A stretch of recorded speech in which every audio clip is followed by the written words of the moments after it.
সপ্তম শ্রেণীর প্রথম পর্যায়ক্রমিক মূল্যায়নের পরিবেশের 11 নম্বর স্কুলের প্রশ্ন উত্তরগুলো আলোচনা করব। প্রথমে আছে ফিজিক্যাল সায়েন্স। তো একের আইতে বলেছে ফারেনহাইট স্কেলের নিম্ন স্থিরাঙ্ক 32 ডিগ্রি ফারেনহাইট।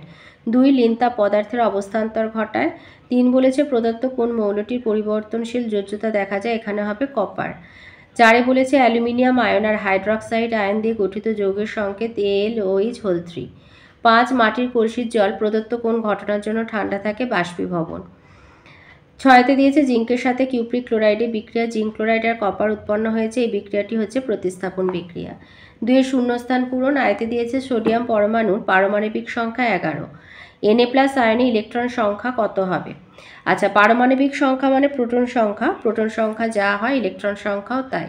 তার মানে সোডিয়াম পরমাণুর প্রোটন সংখ্যা যদি 11 হয় তাহলে ইলেকট্রন সংখ্যাও 11 হবে। এবার একটা ইলেকট্রন বেরিয়ে গিয়ে এটা আয়নে পরিণত হচ্ছে, তার মানে 11 থেকে একটা ইলেকট্রন কমে যাচ্ছে, তার মানে ইলেকট্রন সংখ্যা হবে 10টি। 2তে বলেছে সেলসিয়াস স্কেলের 100 ঘর সবসময় ফারেনহাইট স্কেলের 180 ঘরের সমান। 3 বলেছে ক্যালসিয়াম বাইকার্বনেটে মোট পরমাণুর সংখ্যা 8টি। ক্যালসিয়াম বাইকার্বনেট হচ্ছে CaHCO3(2). তাহলে এখানে দেখো ক্যালসিয়াম আছে একটা, ক্যালসিয়াম হচ্ছে একটি, হাইড্রোজেন হচ্ছে দুটো, কার্বন হচ্ছে দুটি, অক্সিজেন হচ্ছে 6টা। তাহলে 6 2 8 9 10,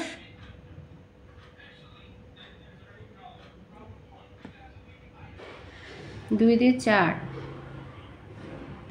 ক্যালসিয়াম বাইকার্বনেট 8টা কী করে হিসাব করব? তাহলে এটা হবে 2 2 4 6 10 একে 11টি হবে। মোট পরমাণু সংখ্যা হবে 11টি।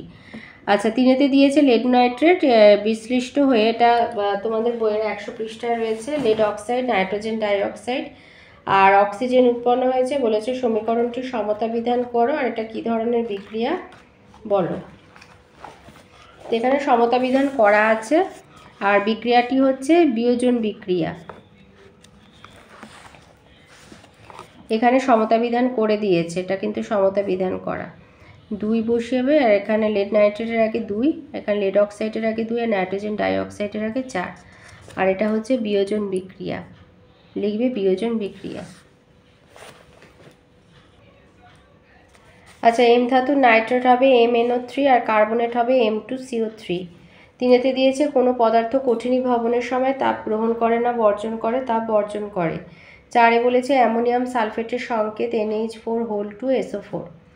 4 আইতে আছে ফারেনহাইট স্কেলে কোনো তাপমাত্রা 86 ডিগ্রি ফারেনহাইট হলে সেলসিয়াস স্কেলে ওই তাপমাত্রার মান কত হবে?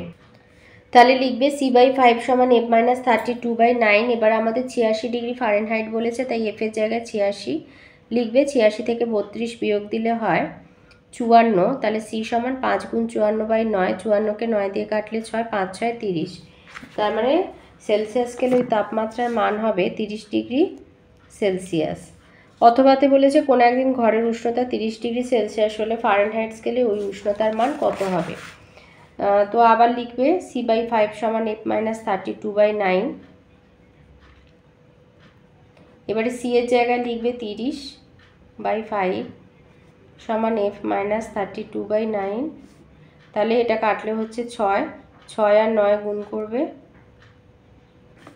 অতএব F সমান হবে 54 যোগ 32। 32 যোগ করলে 6 আর 86 ডিগ্রি ফারেনহাইট।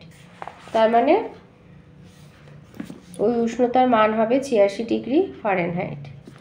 2তে দিয়েছে জল দিয়ে ঘর মোছার পরে ঠান্ডা বোধ হয় কেন?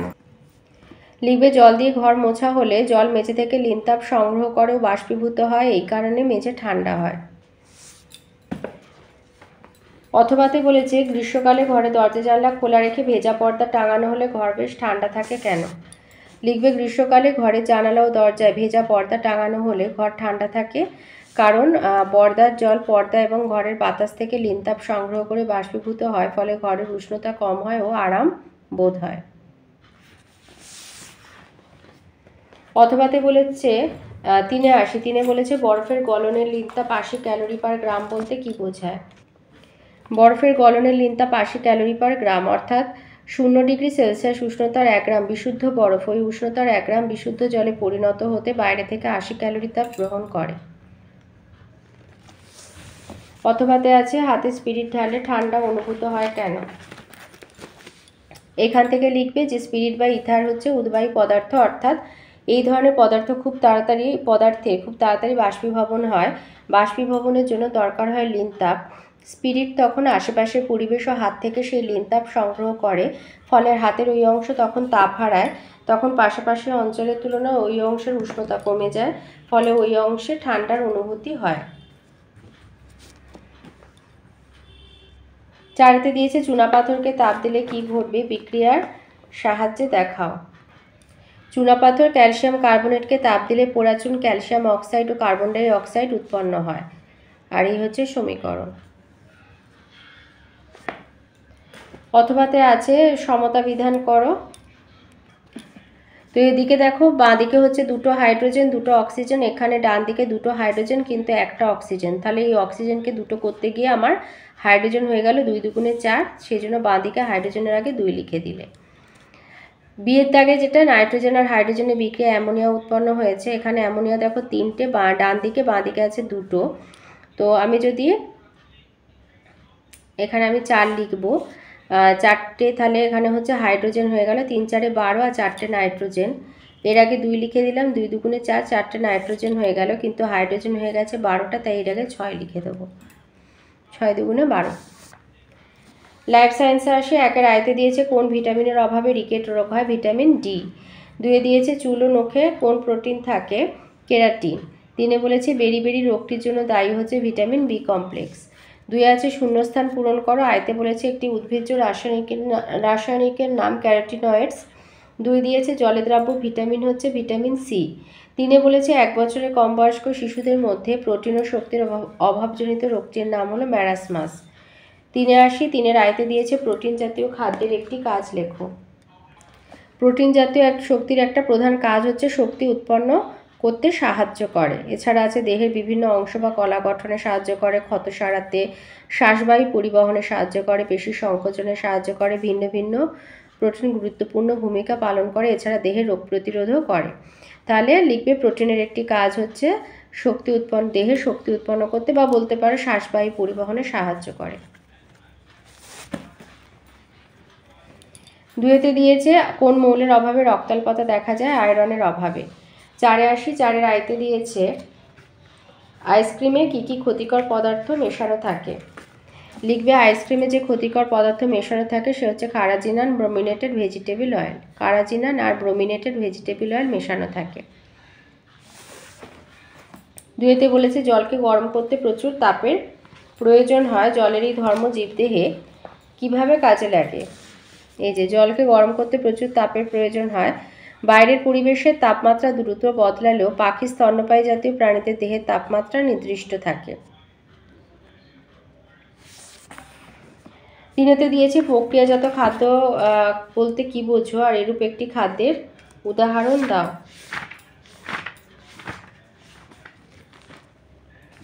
প্রক্রিয়াজাত খাদ্য লিখবে যেসব খাবার তৈরি করতে প্রকৃতি থেকে পাওয়া বিভিন্ন খাদ্য উপাদানে নানা রকম প্রক্রিয়ার মধ্যে দিয়ে নিয়ে যাওয়া হয়, তাদেরকে প্রক্রিয়াজাত খাদ্য বলে।